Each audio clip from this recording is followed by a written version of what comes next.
This is David in Michigan. I'd like to respond to Paul. Charles is quite aware that, and maybe Lewis is too, but I think to a lesser extent, that I have a case that I have been having to deal with that is taking a long time to kind of come to the surface here on this forum with this assembly. And what I'm doing instead is I'm having to take it to a federal court. And William Barr is one of those that I have evidence against. I am specifically naming names. And after hearing your video and seeing your video of the last few days, I was wanting to make contact with you. My situation is not specifically dealing with the election, but my specific situation is dealing with the same actors that are dominating the corruption here in the state of Michigan and at the higher levels going into D.C., and to include William Barr. And I have requested, I've just been working on the paperwork here. I have requested a grand jury, special grand jury under 18 U.S.C. section 3332, I believe it is, or 3331. I think it's 3332.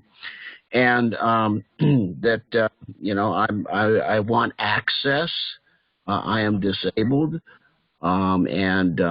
Anyway, I was wondering if I was to send you a copy of all this paperwork, if that would help in any way to deal with the state of Michigan. I yield. Okay, first off, yes, you're correct in 3332. I assume that you have made that request to a federal prosecutor in your appropriate jurisdiction. If you have, you should realize that the federal prosecutor, upon your written request, does not have any discretion. He must inform the grand jury of your criminal complaint. Now, I am aware of that quite extensively over the last 12 years or so of my reporting other crimes to the U.S. Attorney's Office and reciting even back in 2012 18 U.S.C. 3332 and seeing the abuse of discretion by Barbara McQuaid. And so and I've seen several others before that. So this is a pattern and practice of the office itself, which is the reason why I've taken this to the Washington, D.C. level, to the Department of Justice, and it's only layered further and further of the same old stuff. Like I said, it's a pattern and practice. I yield. Okay, let me ask you a question. Have you sent a letter of complaint or a petition of complaint directly to a grand jury foreman? Here in Michigan, at the state level, they have undermined the grand jury process with the investigative subpoena statute. So there's only two types of grand juries here in Michigan. One is a one-man grand jury, which consists of a judge, believe it or not, and the other is a multi-county grand jury that is convened by at the state level. And so the short answer to that is no. At the federal level, I have been in the courts. I have been in the federal courts as a plaintiff, so to speak, and in the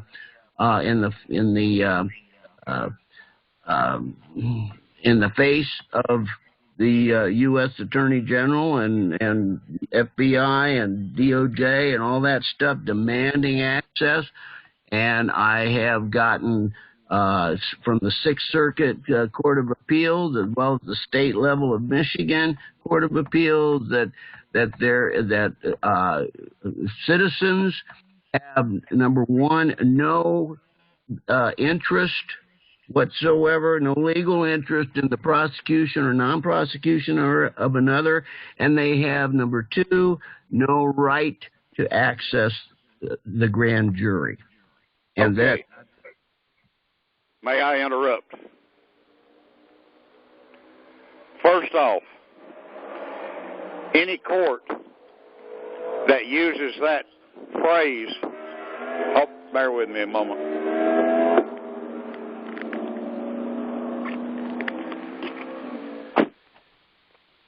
Any judge who uses that phrase, that a citizen lacks a judicially cognizable interest in the prosecution or non-prosecution of another, and puts it in writing and signs his signature, has committed a federal felony under 18 U.S.C. 242.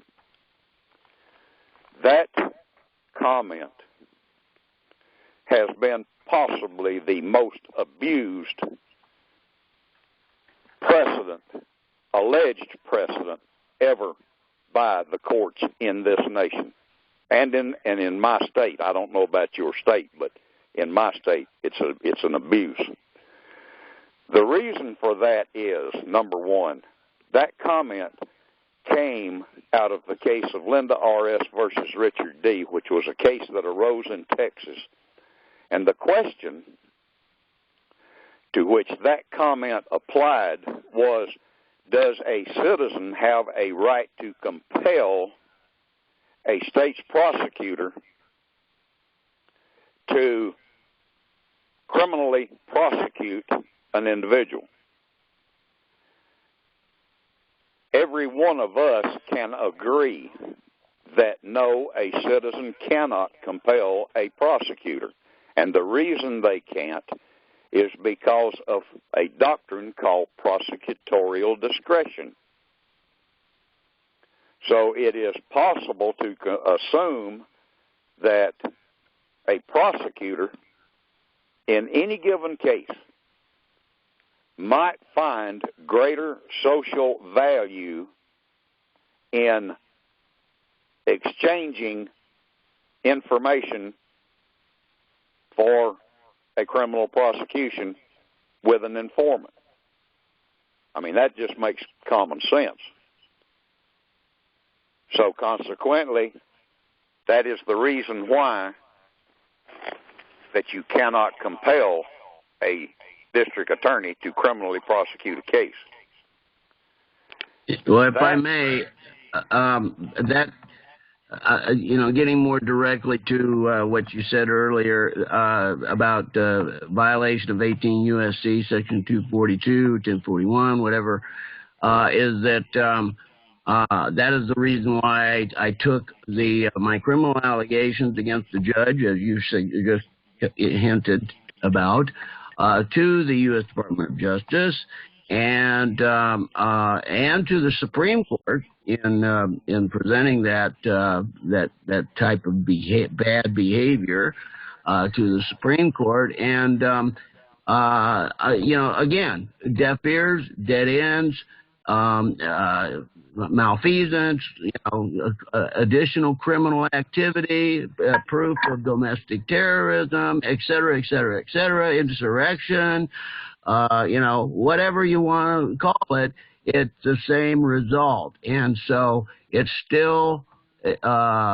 boils down to my question. My initial question here is, because I have been answering your questions,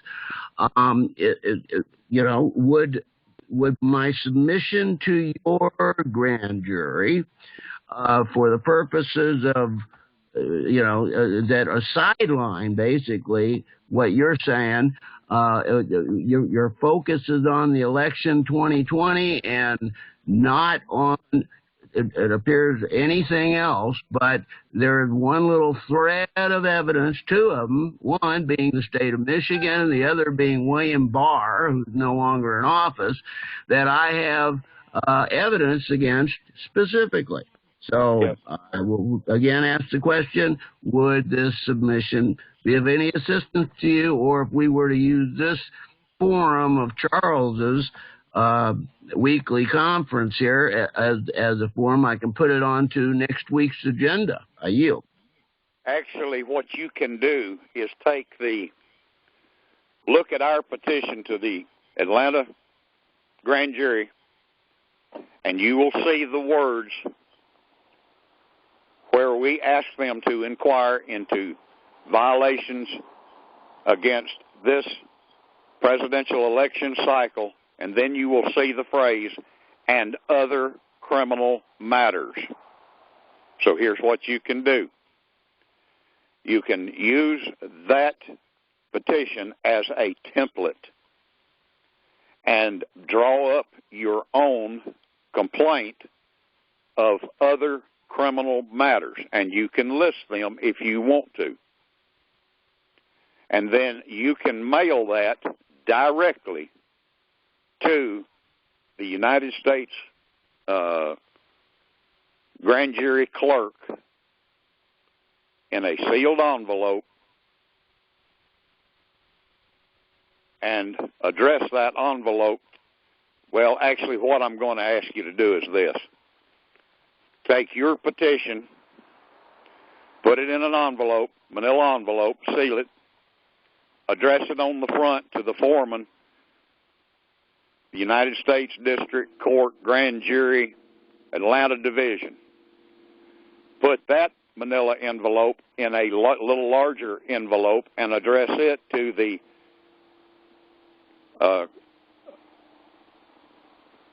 United States District Court, Northern District of Georgia, Atlanta Division, C/O, in care of clerk of the grand jury. I think her room number, if I recall correctly, is number 600. Is that the grand jury that you are with? Yeah, that's the one we have mailed ours to, yes, and that is the procedure we have used. And what we did is on the outside of each envelope, we put a warning sticker. Opening this mail by any other than the addressee is a violation of federal statutes. Now, the reason we put that on there is for the following reason. Number one, the clerk of the grand jury is not the same office as the clerk of the U.S. District Court. There's two separate offices. The clerk of the grand jury in Atlanta, and I'm sure it's that way in your state as well, is a employee of the U.S. Department of Justice or an employee of the Assistant United States Attorney's Office. Now that way, number one, you're keeping a United States attorney, hopefully keeping them from opening the mail and looking to see what it's about. Now, the reason for that is because there's case law on this that goes back to the 1790s in the case of Henry Quarles and Butler. And there it is specifically stated that your communications with any official concerning violations of criminal laws are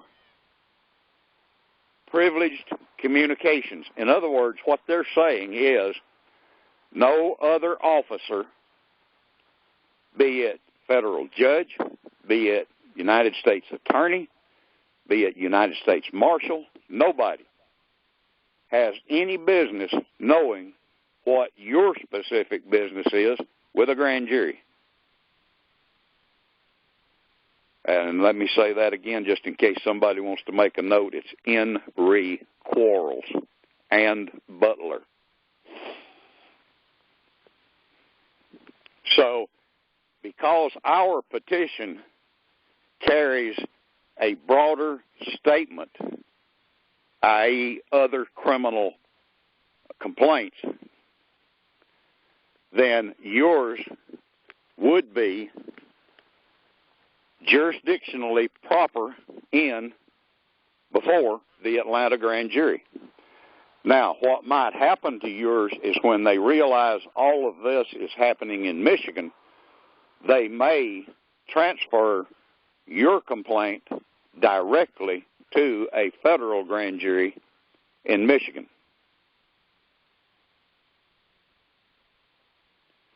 Now, do you understand? Do you need any clarification on jurisdiction and procedure? No, I think because I have a tendency, we've got the recording. I took note of the timing here, and I can go back because I have no fingers and no legs. I don't take notes as fast as you talk, and so I'll go back to the recording when it's done.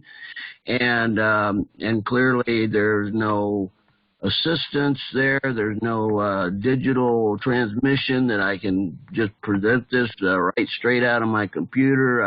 I have to find ways to get to the post office, or first I need to get to someplace to buy envelopes, and the subject matter of my stuff that I'm dealing with right now, it deals with an illegal eviction during a federal moratorium on evictions, and so I've been targeted for a long time, and I don't seem to get any assistance in accommodations and things like that. So I understand the whole process, the whole procedure, and I understand the tediousness that I have to go through in order to do that, because nobody's there to receive my digital transmission with a one click of the button that says the word SEND, send. And I do thank you for all the information on everything that is difficult for me to do. Thank you, sir. I understand, and I'm sorry to hear of your situation, but yes, you do. You need to understand you have an absolute right to go directly to a federal grand jury. And any judge or the United States attorney that says you do not have a judicially cognizable interest is violating the 18 U.S.C. 242. Now, that is also, I would ask you to add that complaint against any judge or any United States attorney who has said that, or better yet, who has written it to you in your case. They need to be looked at by a grand jury, federal grand jury. They need to be federally prosecuted, and they need to spend time in a United States facility. Now, keep in mind that when we go to the federal grand jury, I also have similar complaints about the misuse of that phrase from the case of Linda R.S. And that's another thing that you need to know if you don't already, and that is that grand juries have the absolute right to judge the law, whether it's statutory or case law. That is their discretion. I'll yield. Thank you, Paul. I believe, and David, good interaction. I'm glad that to hear you and Paul discussing the fine points.